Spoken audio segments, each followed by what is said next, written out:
Hey, Hunger Games fans. The first trailer is here, and J-Law slays Superman, Iron Man, and the cast of the Enterprise at the MTV Movie Awards.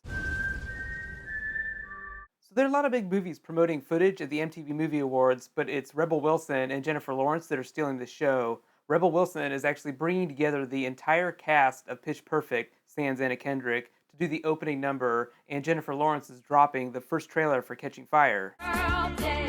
You guys are gonna get pitch slapped so hard, your man boobs are gonna concave. We've seen the stylized character posters from Capital Couture, and if you are a big fan of the costumes and sets of the first film, like I was, then you're going to love Catching Fire. They doubled the budget up to $150 million, so you'll see even more elaborate CG sequences, even crazier costumes, and more elaborate makeup. Making a movie is a huge bonding experience because you spend so much time with these people.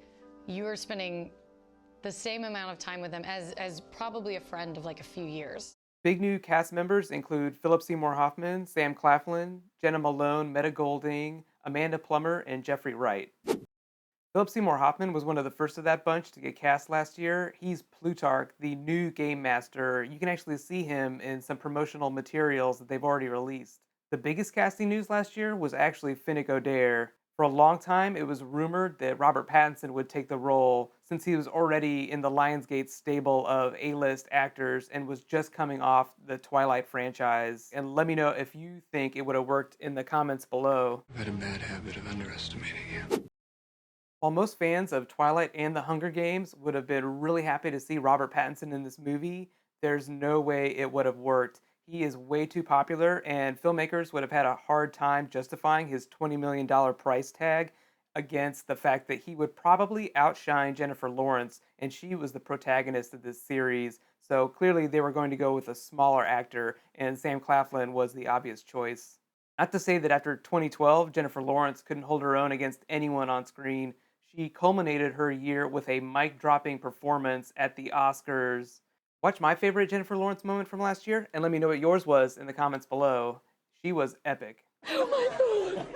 Is he still here? Be waiting. One of the really cool differences between Catching Fire and the first Hunger Games movie is the use of the IMAX camera. You can expect to see those scenes when the characters are in Capital City and during the obviously the major action sequences. So if you're a big fan of that format, then go see it in an IMAX theater. It'll be a lot like the experience of seeing Dark Knight and Dark Knight Rises, where Christopher Nolan cut normal footage and IMAX footage.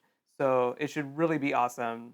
I've always been interested in shooting a film on IMAX. I always felt if you could shoot a fiction film in that format, you'd get an incredibly immersive experience. Liam Hemsworth will actually be the one to show off the new footage from Catching Fire at the MTV Movie Awards, but Lionsgate does have a viral site that's counting down, so you should be able to find stuff from there too after the MTV Movie Awards on Monday. Zack Snyder's Superman is also using a viral site to count down to Sunday. Henry Cavill will be one of the presenters, and he will also be showing off new footage from Man of Steel. And careful for spoilers, but it looks like you'll see a lot more punching in this new footage. Obviously, we've seen a couple of trailers for Man of Steel already, and they haven't really revealed too much. But if you remember, previous versions of the Superman character have always been very passive and anti aggressive. Zack Snyder said that this Superman is much more action based, so expect to see some of that come across in the new footage this Sunday. I know I'm really excited.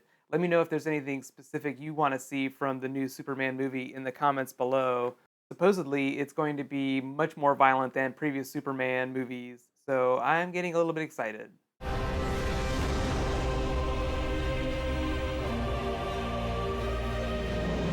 And if that weren't enough, J.J. Abrams is trucking out the Gorn from classic Trek lore, along with Zoe Saldana, Chris Pine, and Zachary Quinto to show off new footage from Star Trek Into Darkness.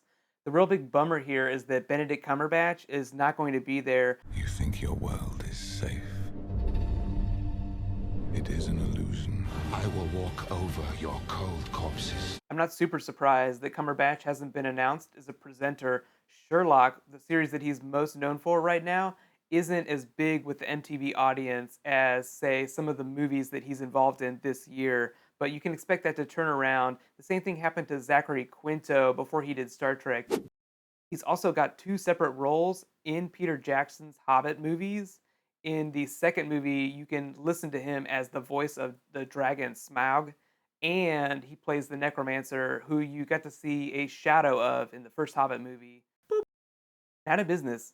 I'll be posting that Catching Fire trailer on Monday along with my analysis. So be sure to subscribe below to get that video. I'll also be posting my regular Game of Thrones episode 3 video along with that. And on Sunday morning, I'll be posting my Doctor Who Cold War episode 2. So lots of videos coming. Be sure to check them out. In the meantime, you can click here to watch my Game of Thrones Season 3 videos, and you can click here to watch my Doctor Who Series 7 videos. Don't forget, Doctor Who Sunday, Game of Thrones, and Catching Fire on Monday. I'll see you then. Thanks for watching.